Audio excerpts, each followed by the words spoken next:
the first two sections of this lesson, I've talked about the importance of movement over that of position. Now, we've got to be careful not to throw away the baby with the bathwater. Positional thinking, or positional thought, or positional analysis is not always a bad thing, as long as it's understood in the context of movement. So with 13 long golf clubs in the bag, from stand down to driver, there's a variety. So if you are position orientated in your thinking, if you use the video camera a lot and you like to check your positions, okay, that's your choice. I wouldn't choose to do it, but if it works for you, that's fine. Think positionally, but it'd be nice, wouldn't it, if the position was understood in the context of movement. So what I would say to you is that there's a position required for every club in the bag. There's a position required according to half, three-quarter and full shots. There's another set of positions required for fade and draw, low and high. There is a myriad. So in all that complexity, it's sometimes hard to see that there is some basically truthful, simple principles. So what I want to show you is this.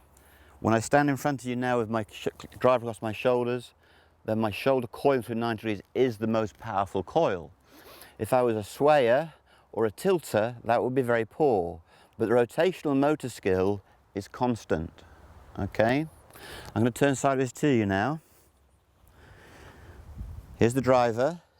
I'm going to turn the shoulder. I've now made the backswing movement to the top of my back. I don't really care where the club is pointing, as long as I'm in plane at the top. If I'd given you a quarter driver, half a driver, three-quarter or full, I would hope to be in a constant plane. If I stand up horizontally, here's the plane. Here's a quarter plane, half a plane, three-quarter and full. And the same is true. So here I go with the driver.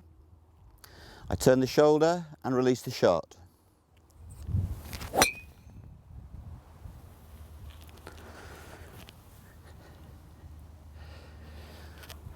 Okay, so now I'm going to swing to the top, turn the shoulder and stop. I'm now going to make the club into a 6-iron. I'm going to go down the grip. Now, I can't reach the ball. Can you see where I am now? I'm set much closer to myself. The swing is more upright. Okay, so here's a 6-iron rotation.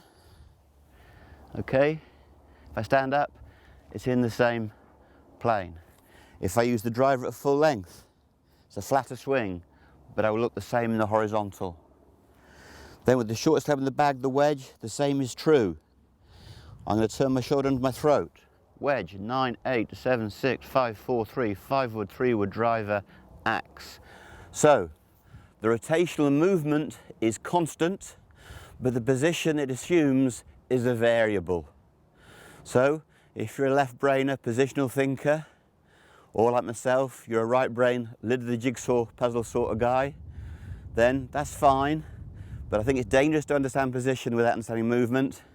It would equally be dangerous for me to teach movement exclusively to the avoidance of position. We can have some positional thought. What I'm asking for is a balance. For 100 years, we've been far too position orientated, but hopefully when we use a video image from a camera or still shots, we can start to understand it's the movement that creates the position and not the positions that create the movement. So just to wind back a couple of reels, let's go back to the concept of a setup. And again, it's so easy to use the phrase setup position. So here's the setup position for the driver. From there, I'm going to make my best rotational movement. Now, if I want to hit a fade, I walk around the circle to my right. I move my body, okay? So the club moves with me. The ball appears to go forward. I'm now prepared for a fade. I've moved. Now, because my pre-shot routine and my setup has moved, I'm going to have a different type of backswing movement visually and positionally.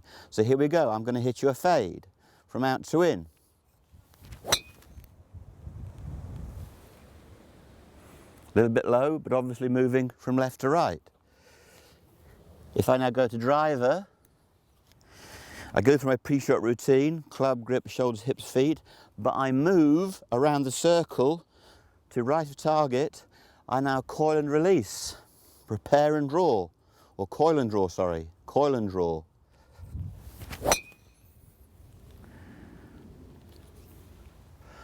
So even if you understand the setup as a position, it's going to have to move according to the shot that you're going to hit.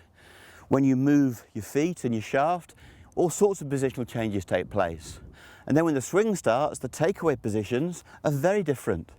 If you've been cloning yourself into one position, that's very dangerous. It's only going to work really for one club, and then it's going to work for one shot.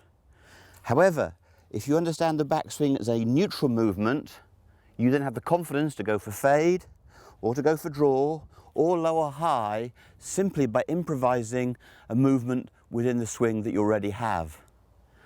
Often youngsters say, Luther, I'm going out to groove my swing. And I say, well, that's a pity. If you groove your swing for one club, you can damage the other 13. So just to refresh, the positions are a myriad of different ones. There's loads of different ones, but I hope I've impressed upon you that whatever your position, it's only ever made up of a wrist hinge, a forearm rotation and a shoulder turn. And essentially, if your shoulder movement is sound in the backswing, every position you've ever worried about should be taken care of.